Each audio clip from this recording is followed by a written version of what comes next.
What's up, New York Mets fans, and welcome to the Batcave. Coming up on this episode, we'll be talking a little bit about the London series, as well as Jose Quintana and Sean Manaea. What do we do with them? They kind of hit a rough patch. Are they candidates, for DFA trade? What? What are we going to do with them? Francisco Alvarez returning to the lineup, returning to the team. Is that enough to kickstart this team and start pushing them towards some positive outcomes? And also Edwin Diaz. There's reports out there that when he does return to the Mets, uh, Carlos Mendoza has said this, that when he returns to the Mets, that he will be returning to the role as closer. Is that good, bad, what? We'll also talk Tomas Nido being DFA'd. I will be talking that and much, much more coming up about 50 seconds, so stay tuned.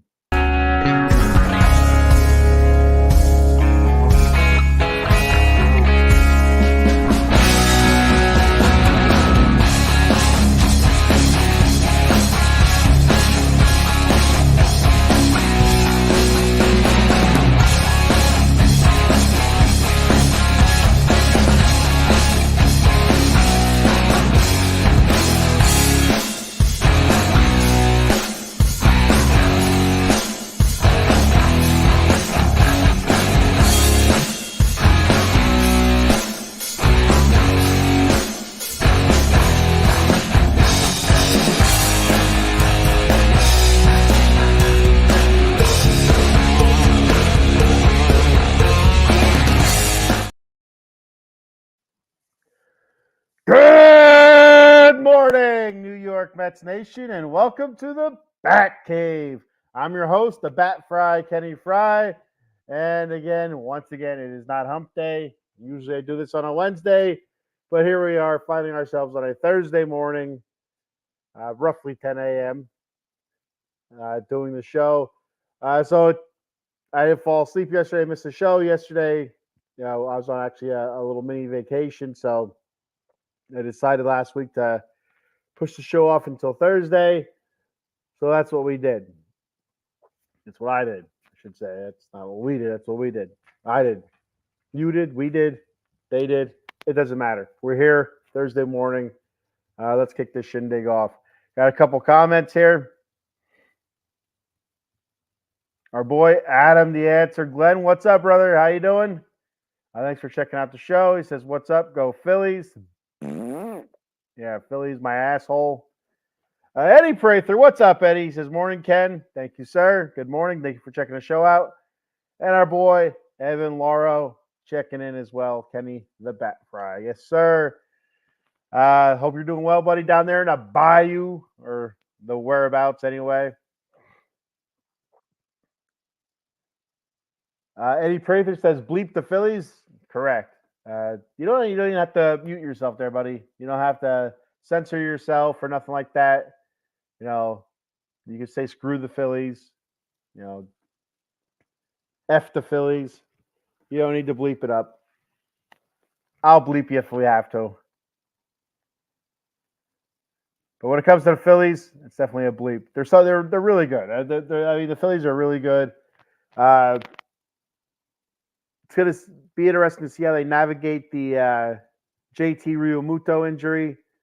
They've been doing pretty well navigating the Turner injury since he's been out. He's been out for I don't know how long. I don't know if it's been most of the season, all the season so far, but he's been out for a while. It feels like he's been out for almost the whole season. And they've done well. What is it? I think is it Amundu Sosa? I think they have playing shortstop. Somebody like that, and he's been filling in pretty well. So they haven't really missed Trey Turner. I keep wanting to call him JT Turner because it's JT Realmuto. It's Trey Turner. They haven't really missed Trey Turner all that much, but he's due back soon. And now with JT Realmuto going out.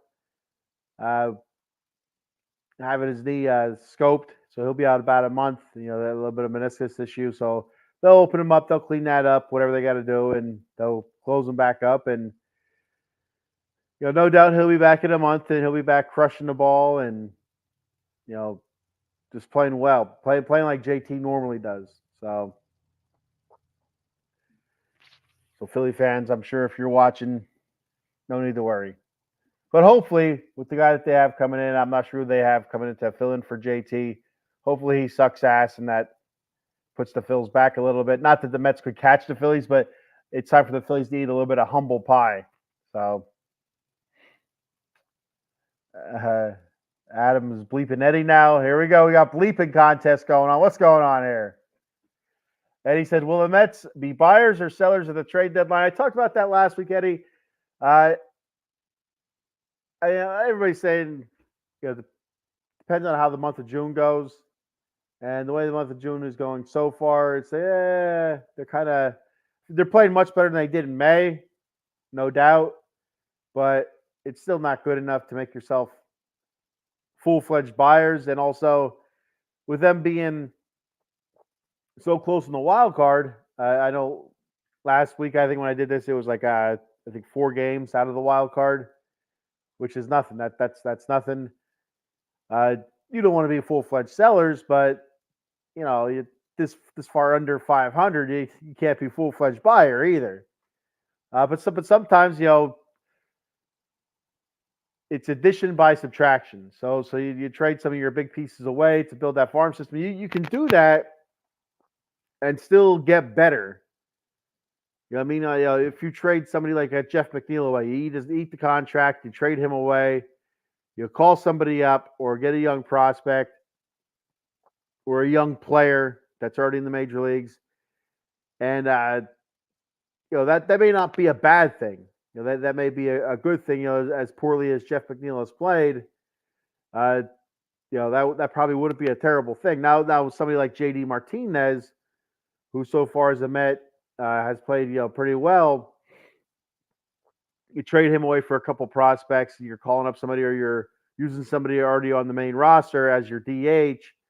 They're probably not going to be as good as JD Martinez. So you have to look at that as like a kind of a subtraction. But so there's some spots on this roster / lineup where you can improve by trading and getting a prospect or whatever, or an established young guy. But there's also some spots where you could do the trade and get the same thing, and it would be a downgrade. So I fully expect the Mets. My opinion is I expect them to sell. And I think that's what they're built to do this year. I think they were built to sell this year.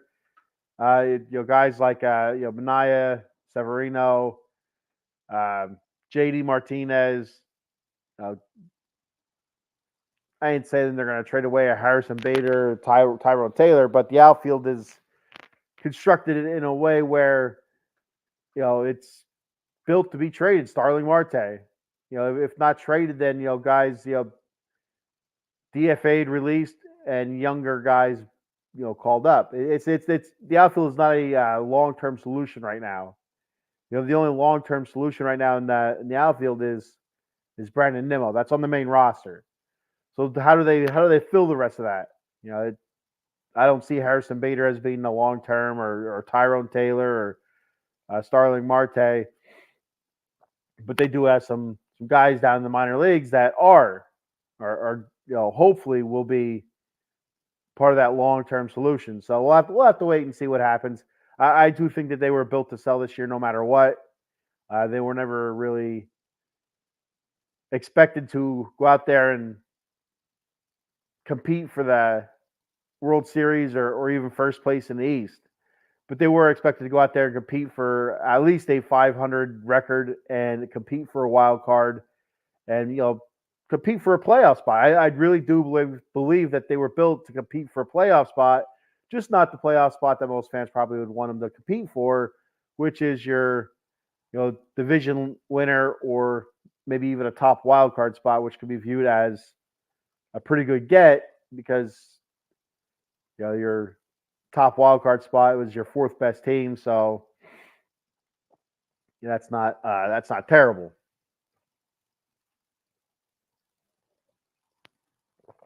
Oh yeah. I got a couple more comments here. And he says, I don't think the Braves will catch the Phillies. Too many injuries. The Braves are hurting right now. They're hurting pretty bad. Nobody's going to catch the Phillies this season. Nobody is. I compared this year's Phillies to the 2022 Mets, where the 2022 Mets were caught by the Braves, the double digit lead and stuff like that in May. There was 10 plus games or whatever it was. The Mets being, for the most part, most of the season, one of the best teams in the league. Until they were caught by the Braves and just had a really poor finish down the stretch, and just kind of being a little bit of a fraud. And I was kind of likening the Phillies to that Mets team, but I think it's a little bit different. I don't think the Braves are going to catch the Phillies. That's not to say that the Phillies won't have a rough second half of the season like the Mets did, and kind of finish more with a whimper than a roar like they started this season. So. We'll see what happens, but I'm willing to concede the NL East to the Phillies right now. I just don't. The Braves struggling right now with injuries and just guys underperforming, and the Phillies just keep chugging along. So yeah, I don't think the Braves will catch the Phillies. And there you have your answer, Adam, Glenn. Who is Eddie's favorite team? And it is the Braves. You had to ask the question, right? How about Lindor, who is having a disappointing season? I don't. So he had a disappointing start. Where he's at right now, I wouldn't call it a disappointing season. If you take away, a portion of April, like 2/3 of April, and you look at it after that, he's played pretty well. Probably one of the better Mets right now, and it's disappointing that he starts off as slow as he does, because it hurts the offense so much that it's hard for them to recover, because there's no weapons. Nobody on the offensive side of the ball is all that consistent to begin with. So when you're, let's just call him what he is, your captain, your leader, struggles as much as he did struggle. He was hitting well below 200. Not well below. He was hitting 200 for a good bit of April into May, before he started really turning it on and playing much better. And he was up in the 240s. Let me see where he's batting at right now. He might be the low 220s, somewhere around there. Stats. Lindor's hitting 234 right now, with an on-base percentage 300, slug 416, and OPS is 716. 9 stolen bases, 11 home runs, 32 RBIs. So, I mean, the one that I would look at as having a more disappointing season would be Pete Alonso, who's hitting 235 with a 777 OPS and similar RBIs to Lindor and a couple more home runs. I look at him as having a disappointing season more so than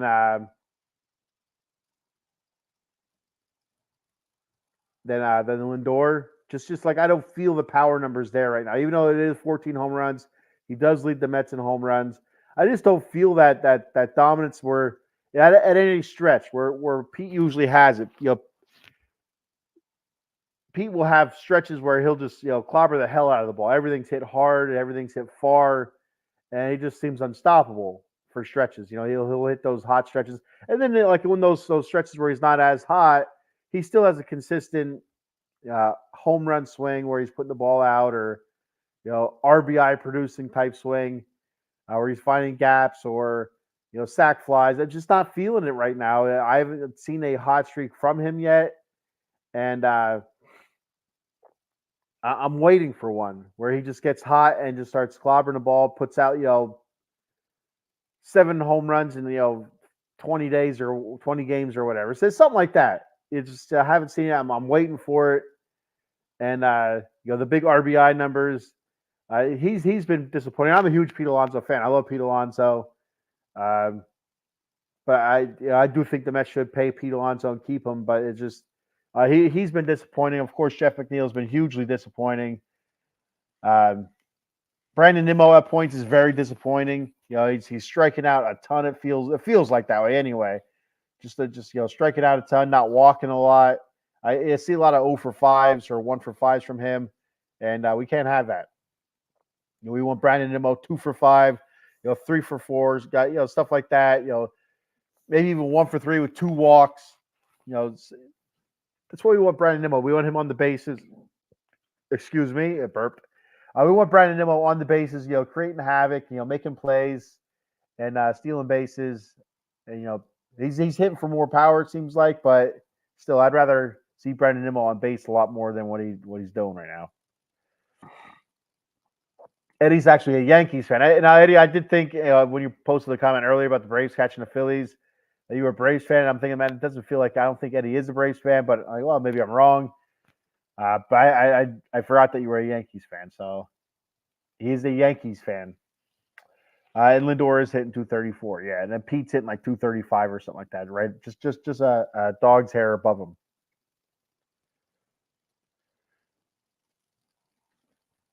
So, I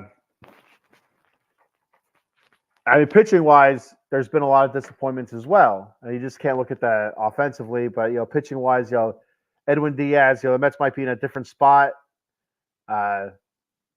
Standing wise, if Edwin Diaz was right, but he wasn't right. A bunch of blown saves. Some blown saves from Adam Ottavino, and it's things haven't been going well. It's just they haven't been going well for the Mets.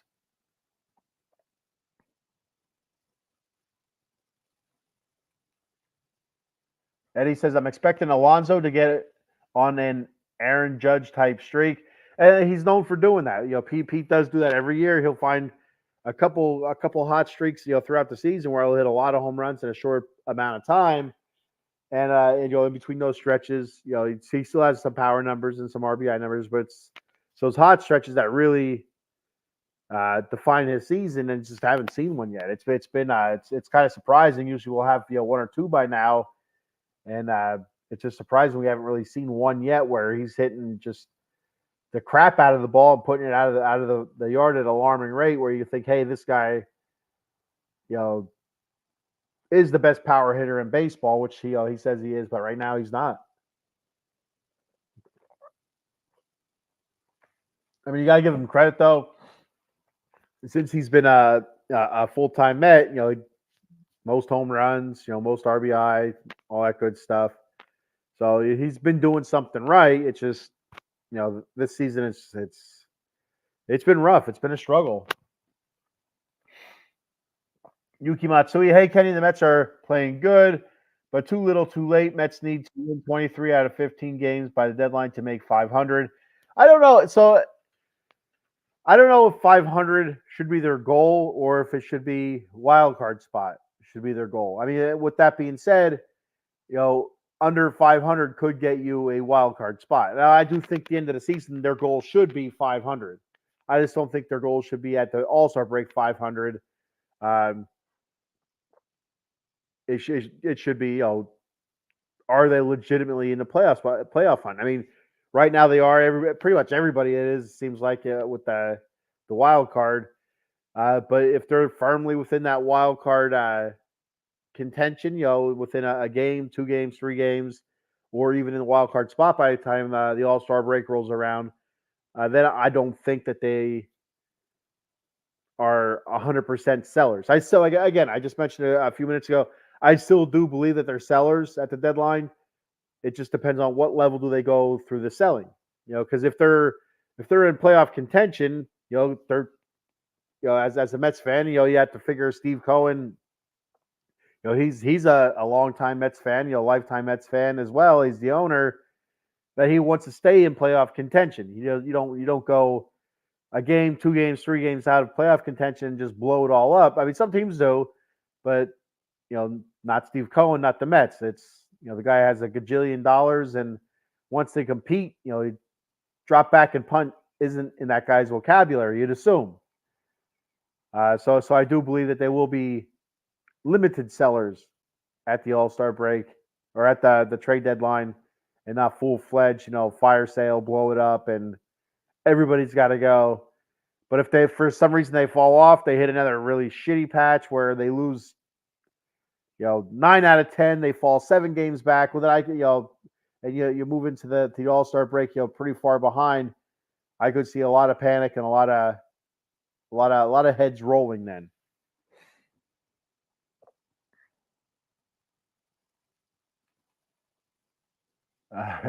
Not the Marlins. The Mets did beat the Marlins last night, but they lost. The Mets, they really they struggle against the Marlins for whatever reason. It sucks because they're the worst. I guess I don't know if they're the worst team in the National League or not, but they're pretty close to it, and it just can't beat them consistently. Can't beat them consistently. So we'll see what happens tonight. Like I said, the Mets did beat them yesterday. Lost them first game, but we'll have to wait and see what's going on. Yuki says, I think David Stearns will make up his mind by July 4th. Mets will need to win 20 and be 20-12 by ID4. What's ID4 mean? By ID4. I don't know what that means. Mets need to win. The Mets need to be 20-12 within those games. Just I mean, if the Mets go 20-12 over those next 32 games, by the time July 4th rolls around, they're in pretty good shape. I mean, even if they go anything closer, if they go something like I don't know, 17 and 15, that's not terrible. They won't be 500, but a winning record from now until July 4th, I think would be big for the Mets. Absolutely huge for the Mets. I just don't know. Trade deadline wise, what that means.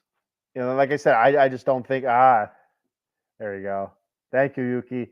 Independence Day, 4th of July. All right. Now the ID makes sense. I'm an idiot. I just don't. I have a hard time seeing them being full-fledged buyers or full-fledged sellers. I just think there's pieces on there. You hear them talk about it. I don't know if it's SNY or if it's the radio because I listen to both, and I get kind of lose track of which is which. But I just don't see some of these guys, no matter what, even if the Mets are, in full-fledged, wild card playoff mode, or if they're in the wild card spot, come trade deadline, that these guys are in the Mets' future plans, and this is about building towards the future. They said it last year. The dickhead Scherzer, running his mouth after he was traded and stuff like that. The Mets aren't building for a winner. They're not building for 2024. They're looking at 2025, 2026. And then, Cohen's like, well, we're looking for the future, 25, 26 and beyond. We also want to compete for a playoff spot in 2024. We want to be competitive in 2024. We're not just going to go out there and suck and blow snot everywhere.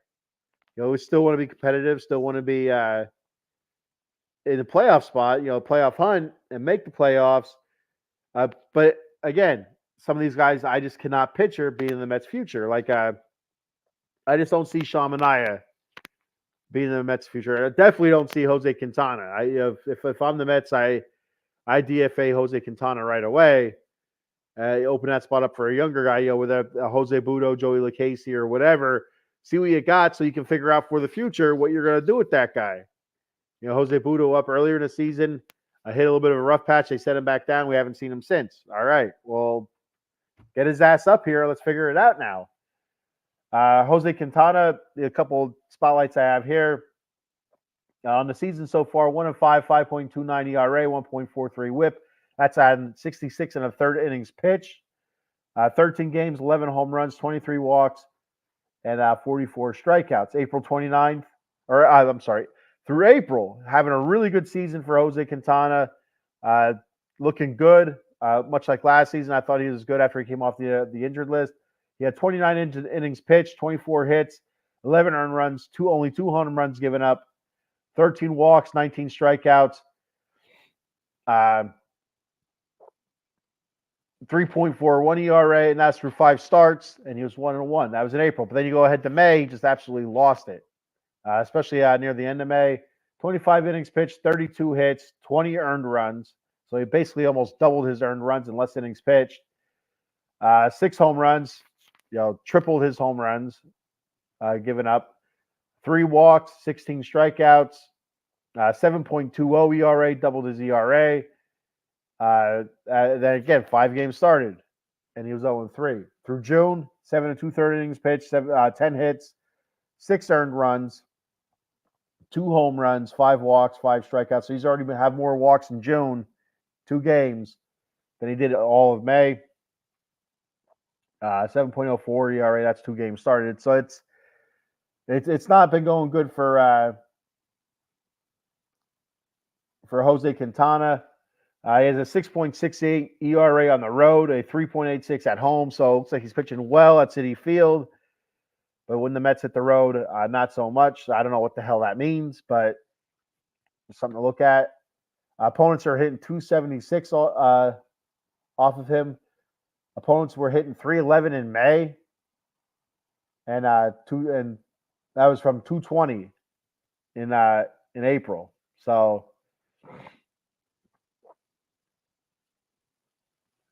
yeah, it's been a rough one for Jose Quintana this year. I just feel like that he's done. I don't see anybody really trading for that guy, and maybe we kind of send him out the pasture, open the door, and let the cat outside. Hopefully, he doesn't go into traffic. Eddie says the Marlins are one team eliminated from any playoff hope. Yeah, I called that one actually a couple of weeks ago, but then the Mets started losing everything. I was like, God damn it. Kind of like a karma type thing. I got to put my foot in my mouth there. Yep, July 4th. That's what he was talking. Independence Day. Yuki, I wish we break up the old core and make new core, the baby Mets. Do you have faith in guys like Brett Baty? Yuki, I mean, for me, Brett Baty, I still think there's a hell of a ball player there, and I just don't know if we'll ever see it though. I just don't know if the Mets are ever going to see that guy or if he's ever going to come to fruition. He was the number 1 prospect in the Mets farm system for the longest time. I believe in the major leagues, he was a top 20 prospect overall. So the talent is there.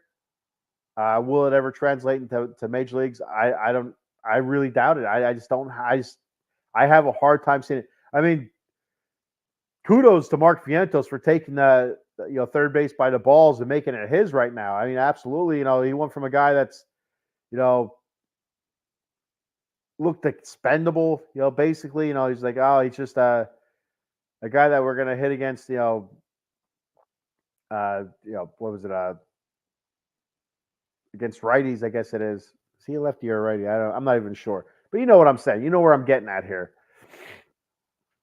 A situational type guy, call him up, send him down kind of thing, platooning at third base. And Mark Vientos is not hearing of it. He wants that job full time, and he's been phenomenal since he's been brought up. He's been awesome. Producing runs, showing some power, showing some decent range at third base. There was a play he made the other day against Marlins. It was game 1 this against the Marlins of the series where the Mets lost 3-2. Beautiful diving stop at third base, but unfortunately he still gets the error because the throw was way offline. Dude got up and he showed the arm. He got the arm, but it was way off. So he still got the error, but it shows potential there. So Mark Vientos right now appears to be almost lapping Brett Baty, and so it's going to be interesting to see what they do with Brett Baty. There were some talks. Does Brett Baty learn a different position to kind of help out that way, outfield or second base? I don't know. That being part of the baby Mets. When I see baby Mets, I think of Francisco Alvarez, Brett Baty, Mark Vientos. So it's right now the only guy that's really having a good season this year so far appears to be Mark Vientos. Now Francisco Alvarez being hurt, for the longest time now, finally coming back from that thumb injury. We'll see how his season goes, and it's just good to have Francisco back behind the plate. Omar Narvaez was a goddamn dumpster fire. Tomas Nido did well. He hit much better this year than he has in years past. That was the one surprising thing. Defensively, he's always been fairly solid behind the plate, but still not really throwing anybody out. Torrens, who the Mets picked up this, I don't know if it was in the offseason. Yeah, I guess it was the offseason. They picked him up, and he was down in the minor leagues toiling around, and they call him up when they DFA Omar Narvaez, and he's been awesome for the Mets. He's done a great job behind the plate. He's thrown several runners, not several. He's really thrown a few runners out. He even picked a guy off at first base after review. And he's even done some pretty decent things at the plate as well. So we'll see. We'll see how that goes. As now he's the backup catcher to Frankie. So, but he was almost like a little bit of a spark plug. Torrens was. Giving the Mets a little bit of a jump start there. And but he's obviously not the long term solution. He's a veteran, been around in the league for a while. So, but I do think Francisco Alvarez is your long term catcher. I don't see another catcher in the Mets system right now that's going to take that from him. Maybe look 5 years into the future. I don't think Kevin Parada is that guy. I do think Francisco Alvarez is your long-term catcher. Now, that's not saying that Parada doesn't come up and makes the major league roster one time, or is trade bait and makes some major league roster as a catcher, or DH, or even another position, maybe a first base or something like that. I just don't think that he's going to beat out Francisco Alvarez with the Mets. I think that's Frankie's position, and that's going to be pretty steady for a while. There was that kid that they got in the international draft that a lot of people, a lot of scouts were high on. I'm not sure what his name is. I can't even think of it. But that's one guy to keep your eye on, see what happens there into the future. He's something that could push Alvarez, and maybe end up moving Alvarez to a DH or vice versa. So because this kid is supposed to be a really good catcher as well as decent at the plate. But only time will tell. Basically, only time will tell. And the other part of your statement, Yuki, about breaking up the old core. Let me bring it back up. And I assume that's your Nimmo, Alonso, Lindor. I'm not sure who else your old core would be, but I mean Nimmo just signed that contract. Don't remember how many years exactly. I don't remember exactly what the contract was, but that makes him a Met for a while. I do feel like he's one of our main pieces moving forward for the future here. He is a bit of a spark plug. He does bring a lot of energy to the field, and he's a really good player. He's a good outfielder. At the plate, again, struggling for whatever reason. Is he pressing? Is he trying too hard? He's just striking out a lot. He's not playing Brandon Nimmo baseball, where you see pitches, you take pitches, you work counts. He's up there. He's swinging. He's swinging that long swing. He's looking for the long ball. He's taking the big cuts and striking out a lot more. It feels like, again, I mentioned this earlier, it feels like he's striking out a lot more than what he has in the past. Not getting nearly as many walks. Again, that's how it feels. Stats may say otherwise. I'm not really sure. But it just feels like he's getting out and striking out a lot more than he has in years past. He has a fairly low batting average. In the low twos, and that's just not the Brandon Nimmo that we need. And Francisco Lindor, we don't want Francisco Lindor hitting 230s in the 230s every year. We want Francisco Lindor up in the 270s. With 20 plus home runs, close to 100 RBI, 20, 30 stolen base. That's what we want. That's what we need Francisco Lindor to be. And Pete Alonso, we need Pete Alonso to hit between 240, 260, 35 to 40 home runs, 100 plus RBI. That's the Pete Alonso we need, and we're not getting that right now either. So that would be the old core, I would assume. And it's just I wouldn't say break them up, but they absolutely need to do better, or they're going to get broken up. It's just David Stearns appears to be like a no nonsense type guy, where he's going to go out there, he's going to make the moves that are necessary for the franchise to flourish. He did that in Milwaukee with the Josh Hader trade, which was an extremely unpopular trade in Milwaukee in the clubhouse. He said he regrets that trade, but it shows you he's not afraid to do it. He's not afraid to pull that trigger. So, if I'm some of those guys, I'm feeling a little bit of heat on my ass, man. Hey, what's up, Lazarchik? How you doing, buddy? You say you want him at 230. I don't know who you want at 230 or why you want them at 230, but I'll see what I can do, buddy. All right. And also looking at Sean Manaea, another guy who I think the Mets should look to trade.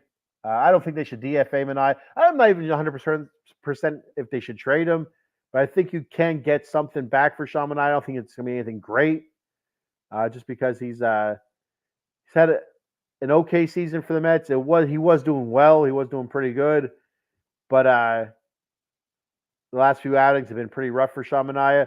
He does not go deep in the games. For whatever reason, he throws a lot of pitches, through the first 5 innings, and that's all you can get out of the guy. Even when it seems like the dude's cruising, he'll be cruising. He'll be at like 60 pitches through 4 innings. Like, oh, he might get 6 or 7 innings out of this guy. No. By the end of the 5th inning, he's at 95 pitches or whatever. What the hell happened? So, but he's sitting at 3-3 with 4.30 ERA, 1.39 WHIP. That's through 60 2/3 innings pitched, 25 walks, 60 strikeouts. He has given up 6 home runs through 12 starts. Having a good season until June. So far in June, one game is 3 2/3 innings pitched, 7 hits, 6 earned runs, 2 home runs, 1 walk versus the Phillies. That was a loss. And then against Arizona, 6 2/3 innings pitched, 6 hits, 5 earned runs, 1 home run, 2 walks. Did have 10 strikeouts, but he ends up getting lit up anyway and goes down as a loss to Arizona. So, like I said, he's played well for the Mets. He's pitched well for the Mets at points. The last few outings have not been good at all.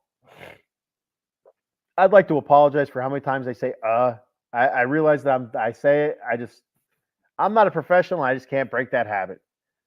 So I'm sorry. Diaz, I did it again. Diaz should be returning soon. I'm not sure exactly what the date is. Should be within the next week or so. And where does he fit in? Mets have not established a closer since Diaz has been struggling, or since he's been out. They haven't had a guy just go out there and take that spot and make it their own right now.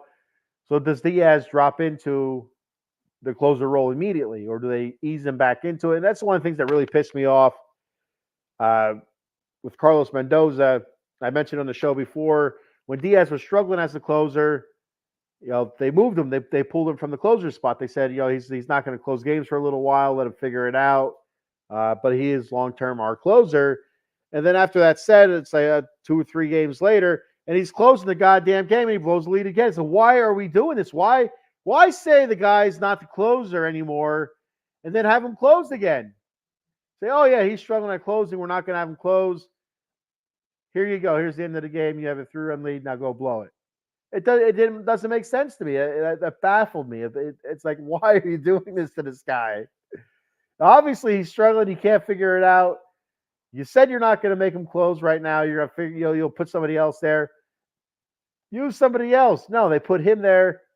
Edwin Diaz gets blown up again, and he gets sent down to the minor leagues to kind of work on it a little bit, get some innings down there. Then it comes out that he has I think it was a shoulder issue or shoulder or elbow, soreness or whatever it was, the fatigue or something, and he went on the IL, and he's doing some rehab stuff down there now, so he should be back pretty soon. But so everything that we've heard, I seen a quote out there from Carlos Mendoza. When Edwin Diaz does return, he will fall into that closer spot again. He'll be back to closing games.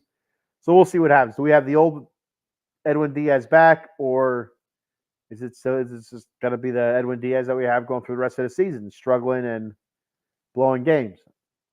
I guess only time will tell. And hopefully, if he does struggle, they pull him and they don't let him close any more games the rest of the season. I don't know if that's a possibility or not. But that dude's confidence was shot, absolutely shot. He'd go out there. He just it looked like he walked out there like he's gonna blow this game. He just had that look on his face, and when it started happening, he had that look on his face, like, oh no, it's happening again. So hopefully this little bit of time away, this little break helps him out. I mean, he is coming off a pretty serious leg injury, and it's hard to come back from that stuff. So, so kind of bummed that Tomas Nido was DFA'd, but it is what it is. I thought they had an option where they could have sent him down to minor league, but I don't know if that was or why that was decided against, or maybe I'm wrong. Maybe they didn't have any options left on him. Maybe they had to DFA him. But still, it's a bummer to see him go. He's been in the Mets system for a long time. Been a pretty good backup catcher for the Mets for the most part overall. He was never going to be a starting catcher. Obviously, he's always going to be a backup no matter where he goes. Just hopefully it's not to somebody in our division. Hopefully it's not somebody in our division where if it is, he'll come back and it'll bite us in the ass. That's just the way it goes. And I say that because JT Realmuto out injury, and I seen Wardy on X. If you're not familiar, Wardy's a big Mets podcaster, and he put out there Nido to the Phillies. I don't know. I don't think he was breaking news. I just think he was kind of, putting it out there. It's like, oh no, we're gonna have Nido go to the Phillies now. He's gonna come back and he's gonna bite us in the ass. But we'll wait and see. With JT Realmuto going down, I don't know if the Phillies need another catcher. If they have somebody through their system that they're bringing up, I'm not really sure. But that could be a spot that you could see Tomas Nido, and it's gonna piss me off seeing that man in a Phillies uniform. So. Much like Todd Pratt, Mets backup catcher, and had some big Mets moments as the backup catcher, and then he goes ahead and he puts on a Phillies uniform, made me want to vomit everywhere. I'm just trying to think. There's that other catcher in Atlanta. I can't think of his name right now. It's killing me. But anyway, he was a Met when the Mets went to the World Series and stuff, and I seen him in a Brave uniform. That bothers me as well. And he kills the Mets. He absolutely kills the Mets. I can't believe I can't think of his name right now. But anyway, it just seems to work that way. And the Mets let go of somebody, they end up with somebody in our division, and they come back and they end up kicking us in the nuts over and over and over again. All right. So real quick, Pete Alonso. There was reports out there that Pete Alonso is looking for a $200 million contract. Should the Mets pay Pete Alonso $200 million? I mean, it's a $200 million question there. I mean, you look at his numbers this year, average last year. What do you say? I don't know. I have no idea. Is he worth that? Is he not worth that? I think he's worth it, but the way he's playing this year, kind of makes me wonder. I have a hard time seeing the Mets offering this guy $200 million and that's one of those names out there for the trade for the trade deadline. The Mets don't want to lose Pete Alonso and not get anything in return, kind of thing, or do they trade Pete Alonso and still try to sign him in the offseason, which is I'm all right with that. If they trade him, still try to sign him. I don't want to lose him altogether. I just hate seeing him play for another team and return to form as the old Pete Alonso. I think that'd be absolutely awful. Instead of giving the guy more time, he's been a fantastic Met so far. Fans love him. He coined the phrase, LGFM or LFGM. I screwed up every time. Let's effing go Mets. So, me personally, I give them money, but I'm not the owner. I'm not the GM or president or whatever you want to call it of baseball operations. Whatever Stearns is calling himself. I have a hard time seeing him do it, though. I have a hard time seeing him offering him $200. If Pete continues playing the way he's playing, I don't think he should be even asking for $200 million. To be honest with you, what does that contract look like in 7-8 years when he's really at the end of his career in his late 30s, mid to late 30s?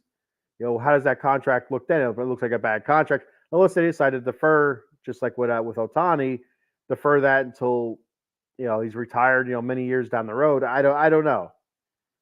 Cohen can afford it, absolutely, but does it make sense? I mean, I don't think there's anybody in the system or on the roster now that can hit for power the way Pete does. So, I mean, what do you do there? Now, you don't need the big bopper to win games. You can make that up, through a couple different guys, but still, it's a legitimate question. If do you offer Pete 175, 150, 6 years, 8 years? I don't know. It's gonna be interesting. It's gonna be a huge question coming up as we get closer and closer to the trade deadline, and depending on where the Mets are sitting. Like Yuki Matsui said, if they can go 20 and 12 until leading up to July 4th, Independence Day, then maybe he stays a Met and they don't look to trade him at the trade deadline. But if they're still struggling the way they are, well below 500, there's a strong possibility, a very real possibility, that they could trade the guy away. I know you're going to piss off a large part of the fan base, and there's a part of the fan base as well that's going to be okay with it. So we'll have to wait and see. All right, so coming up next for the Mets, pull that up here. Scores. All right. So far against the Marlins, Mets lost 4-2, 10-4, and they won last night 10-4. They play the Marlins today, 7-10. They have pitching for them as soon as it comes up. Here. Now we have Severino going tonight for the Mets, and Munoz going for the Marlins. Sevy's 4-2 with 3.25 ERA, 1.14 WHIP through 72 innings pitched. Munoz for the Marlins is 1-2 with a 5.95 ERA, and that's through 19 and 2/3 innings pitched. I really like what Severino's done this season. I hope the Mets look to re-sign him for a couple seasons. Kind of be your veteran leader of a young up and coming pitching staff. So I really like what Severino has done. All right, so we got that. Then we have the Mets welcome the Padres into town starting Friday. We have Manaea versus Waldron. Manaea's 3-3, 4.30 ERA, 1.35 WHIP through 16 2/3 innings pitched. Waldron's 4-5, 3.76 ERA, 1.23 WHIP, 69 1/3 innings pitched. And the Padres are one of those teams that the Mets are chasing. So, are they able to take that step and cut some ground between them and the Padres. And Saturday's game, we'll have Quintana versus Mazur. I mean, I view Jose Quintana as Adrian Hauser right now. I just don't want to see the guy start any more games. I call up Budo, Lucchesi, somebody, get him out of there.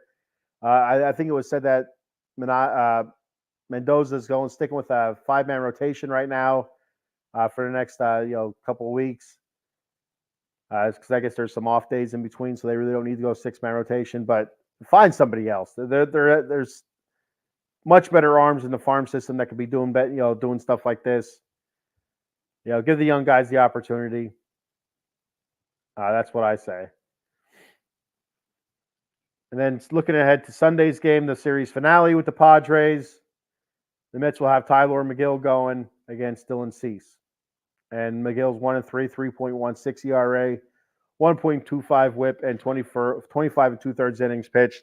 So Megill pitched against the Marlins that first game of the series 2 days ago. I thought Mendoza kind of pulled him a little bit early. I feel like it was too much of a quick hook. I really wanted to see what Megill did. He was struggling through the 5th inning. He was pitching well up until then. In the 5th inning, he started to struggle. A couple guys on, gave up a couple runs, and Mendoza pulled him right away. I mean, I feel like McGill's stuff was good enough. Again, he was starting to lose it. You could tell he was getting knocked around a little bit in the 5th, but I felt like it was good enough where he might have been able to get out of it. He wasn't facing some sort of juggernaut lineup, Miami Marlins, even though they were hitting him. I feel like he could have found a way, could have figured it out, and got out of that inning, and then you call in the bullpen, head into the 6th. But I mean, it doesn't show any faith in your pitcher when you go out there and you yank him right away after 4 2/3 innings pitched, or whatever. I don't know if it's 4 2/3 or 4 1/3, and didn't even give him the opportunity to really work his way out of it and push through the adversity. So I thought that's a bit of a bummer. Too quick of a hook there on Megill. We got a comment here from Yuki Matsui. I'm getting Dwight Gooden and DeGrom butterflies in my stomach when Sevy pitches. He has been very, very good. Very good. Almost like the old Severino. I don't think he's quite there yet. But his stuff has been really good this season. Phenomenal. He'll throw a clunker start in there every once in a while, but for the most part, he's been really consistent. In my opinion, anyway. And that's something I hope they decide to re-sign, for 2-3 years, something to that effect. I'm not sure exactly how old Severino is, but I feel like he's earned a second contract, or at least talks of an extension with the Mets. I know you work nights. Did you have a rough time watching the London game on Sunday morning? No, because I was off this weekend. What the hell? We were doing something Sunday. Oh, okay.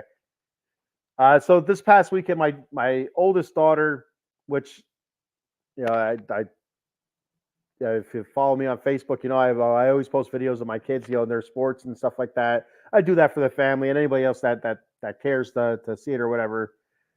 But this past weekend, she was guest playing in a 18U showcase tournament. It's college coaches come and watch the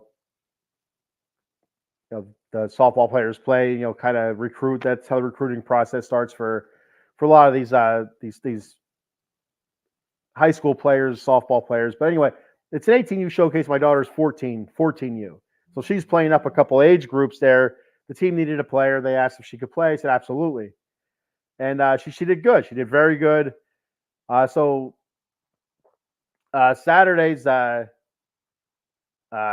game I missed altogether. I was out watching her play. Sunday I wasn't able to go watch her play because her game times were later in the day, and I did have to work Sunday night. But with the game being 10 a.m. for the Mets Phillies, that was perfect. I was folding my laundry, put my laundry away. The wife was she was out. Where was she? I think she was out for a walk, maybe, or whatever. So I had the game going. 10 a.m. was perfect. I'm like, I wish a lot of these games were starting at 10 a.m. 10 a.m. is not bad. It's when during the week when they're like 1 p.m. I miss those games. Because I am sleeping. But on the weekend, I'm mandatory I'm mandatory every fourth weekend. I do pick up a voluntary overtime occasionally, but usually I just do that on a Friday night, and that'll be it. So I still have some sort of semblance of a weekend. But 10 a.m. wasn't bad. I watched a good bit of that game before we actually had to leave. We had a graduation party and a birthday party to get to as well. So I did see a good portion of that game. And then when I was at the graduation party, surrounded by Phillies fans and wearing all their Philly garb and laughing at me and wearing my Mets hat. I was wearing my City Connect hat, kind of pointing and laughing. And then the Mets did some Mets things. They did pull ahead. They did pull out the victory. They did try to give it away to the Phillies there. The Phillies did have the bases loaded there in the bottom of the ninth. I guess it was the bottom of the ninth. But Torrens had a beautiful play there where Castellanos' bat absolutely disintegrated. He's able to get that ball, which dropped in front of home plate, touched the plate, and beautiful throw down the first base while he's being slid into by I think it was Garrett Stubbs, maybe the backup catcher for the Phillies. And I don't know, it looked like a dirty slide to me, but who am I to say what a dirty slide is? I watched it back a couple times. I haven't seen a clear picture of it. I just know Torrens touches the plate, turns, and he throws, and that's when after he threw the ball, that's when Stubbs is sliding in the back of his legs. So it seemed late, but whatever. It's all bang bang. It's all fast. It's all quick decision type stuff. So it's easy to go back and say that was a dirty slide. It wasn't a dirty slide. It's easy to do that stuff, but I didn't like it. I didn't like it at all. So that was my thoughts on the Tyler and McGill and also the 10 a.m. London game. But I did like the 10 a.m. Start time. I did like that, Yuki.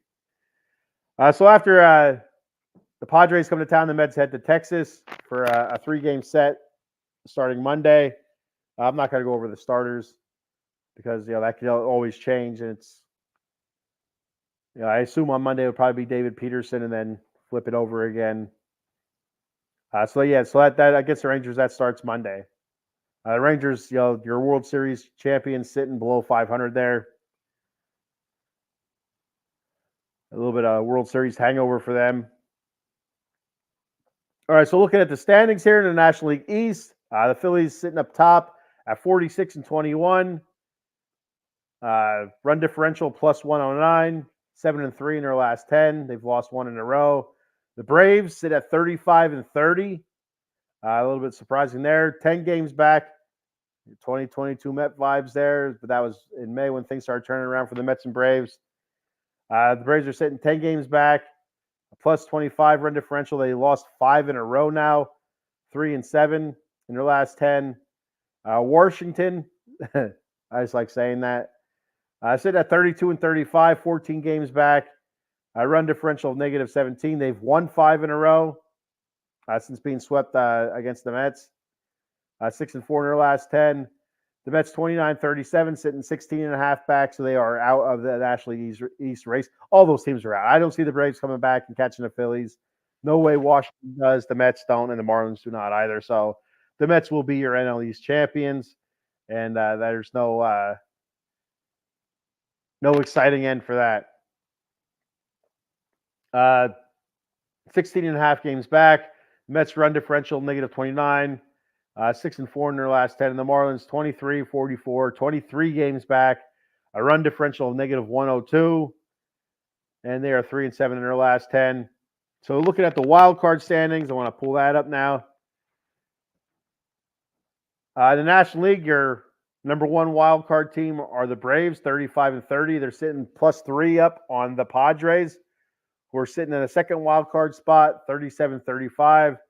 They're sitting 1.5 games up over the Giants. And the Giants are sitting at 34-35. The Reds are a half game behind the Giants for that final spot. 33-35. The Cubs are 33-35 as well, sitting a half game back. The Cardinals, somebody break up the Cardinals. They're sitting 32-34, half game back. The Pirates, 1 game back. The whole NL Central is sitting within a half game to 1 game back of the wild card. How about that? The Reds, Cubbies, Cardinals, and Pirates, just all right there. The Pirates sitting 1 game out of the final wild card spot, 32-35. Washington, they were sitting 1 game back as well at 32-35. Arizona Diamondbacks, 32-36, sitting 1.5 out. And the Mets are 29-37, sitting 3.5 out. So 3.5 games back. A lot of teams to pass, but it's absolutely doable. 100% doable. And I expect the Mets to be in it, in the talk at least, for quite a while yet. All right, so that's all I have for today. I'm going to go ahead and read our sponsor read here. But the Mets, the whole season, I feel like they're going to be in the wild card talk. It just, is that going to be good enough come trade deadline time? Is that going to be good enough come July 4th or All-Star break time or whatever? Where you start deciding, hey, are we looking to trade in or out? Are we looking to get rid of? Are we looking to buy or sell? That's what I'm trying to say. I can't find the damn words. Are we looking to sell or are we looking to buy? Like I said, probably a half dozen times, I think the Mets are built to sell this year, regardless of what their record is. And that's not a bad thing either. So sometimes addition by subtraction, you get rid of some of those guys. The guys that take those spots play much better. Who knows? It could be a better outcome than what you're expecting. Yuki says, thanks for the show, Kenny. We need to win no matter what. I agree. The wins make everybody feel good. I know I feel much better when the Mets win, but we'll have to wait and see. In order for them to win, some guys have to play a lot better. Win consistently. For them to win consistently. A nice win tonight. Take 2 out of 3 against the Padres. That'd be great. And continue to build from there. It's not a lost cause. It's absolutely not a lost cause. They're close. They're not close. They're not close to being a World Series contender. Let's just say that they're not close to being a World Series contender, but they're close enough to being a playoff contender. And like I say every year, you get to the playoffs, everybody starts off 0-0. You never know what can happen. You never know. Now, you go back, you look at the 2022 Phillies. Again, they flirted around 500 the whole season. The whole season, they squeak in. They get hot at the end of the season. They squeak in, and they make a run to the World Series. So you just never know. All right. Jason Fine, attorney Big Al. You can reach Big Al at 1-800-HURT-123. That's 1-800-HURT-123. Jason Fine specializes in motor vehicle accidents, slip and falls, workman's comp, and personal injury claims. He has 3 office locations conveniently located throughout Pennsylvania and New Jersey. In Cherry Hill, New Jersey, the offices are located in 3 Greensward Lane. The phone number there is 856-209-5258. And in Pittsburgh, Pennsylvania, the offices are located at 500 Grant Street, Suite 2900. The phone number there is 412-365-8151. And in Philadelphia, Pennsylvania, the offices are located 1628 JFK Boulevard, Suite 2120. The phone number there is 267-888-2980. That's Jason Fine, attorney Big Al. All right. I feel like the bullpen has been doing better as well. I feel like I think Ottavino, as long as he's in closing, I feel like he's pitching better.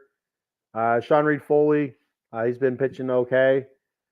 Garrett Reed, I feel like he's starting to pitch like he did earlier in the season. Daniel Nunez has been awesome. Who else? There's Denny Young as well. I feel like he's been pitching well. So it's going to be interesting when Diaz comes back. They're going to have to move somebody off the roster. Who they move off the roster, we'll have to wait and see. I think a lot of it has to come down to who has options left and who doesn't. Can they option somebody down to AAA without actually losing them? I don't know. But that's something to keep an eye on when Diaz does come off the injured list and is brought back up on the main roster, who they eventually do drop off. So before I get out of here, I got some breaking news from ESPN. It says the Atlanta Falcons will forfeit their 5th round draft pick for tampering. Is that what that says? I lost it. So it was there. That's like what it says. It looks like the Atlanta Falcons will have to forfeit their 5th round draft pick due to tampering. So a 5th round draft pick. Who the hell cares?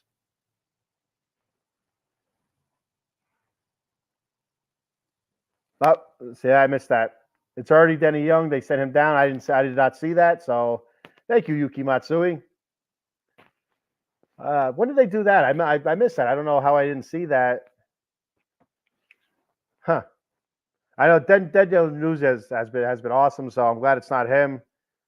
But I'm a little bit surprised that it's already been Denny Young.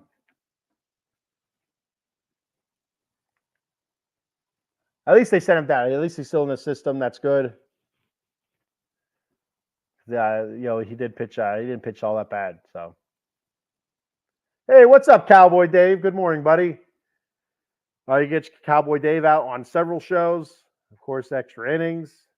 Dem 215 Boys on Wednesdays. And also with myself on the Atomic Drop podcast on Saturdays.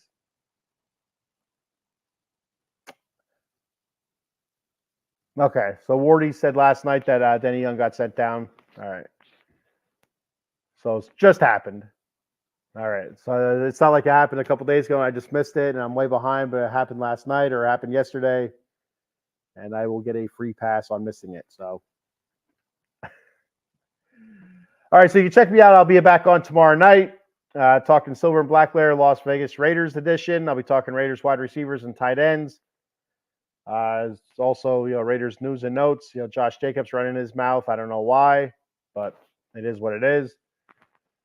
Saturday night, 10 p.m., we're going to have a special guest on, Antonio Lagager. That's hard to say. He's the co-owner and CEO of American Excellence Wrestling. So I'll be talking to him. Pretty cool indie promotion there here in Pennsylvania. So I'll be talking to him about his promotion and everything going on with AXW. Then we'll also be talking Clash at the Castle. Myself, Cowboy Dave. Adam will not be on tomorrow night, but we'll be talking about the results from Clash at the Castle, which is Saturday, I believe, 2 p.m. from Scotland. So check that premium live event out and tune into the Atomic Drop podcast Saturday night, 10 p.m. All right, so that's all I have for today. I'm struggling here. I'm starting to lose words. I'm very tired. And I'm just going to go. I'm going to leave it at that. I'm just going to go. Thank you, everybody, for checking the show out. Thank you for your comments. I appreciate it very much. I apologize for stammering through this, but some days I'm a little off. On Thursdays, I'm a little off. If this was Wednesday, it'd be a better show. All right, I'll be back next Wednesday, maybe 10 a.m. with the Bat Cave. So until then, be sure you tune in. Same bat time, same bat channel, Wednesday, 10 a.m. Until then, let's go Mets. I got one more comment. They got me. I almost missed it. There we go. Could it be Drew's big night? I don't think so. I don't think it's going to be Drew's big night. I think CM Punk's going to screw him again. And I hope it's Drew's big night. That's I hope McIntyre wins and carries that belt. It'd be a lot better feud. It'd be an even bigger feud between he and CM Punk. So we'll have to wait and see, though. I don't think he wins, but you never know. All right, guys. I'll see you later, and let's go Mets.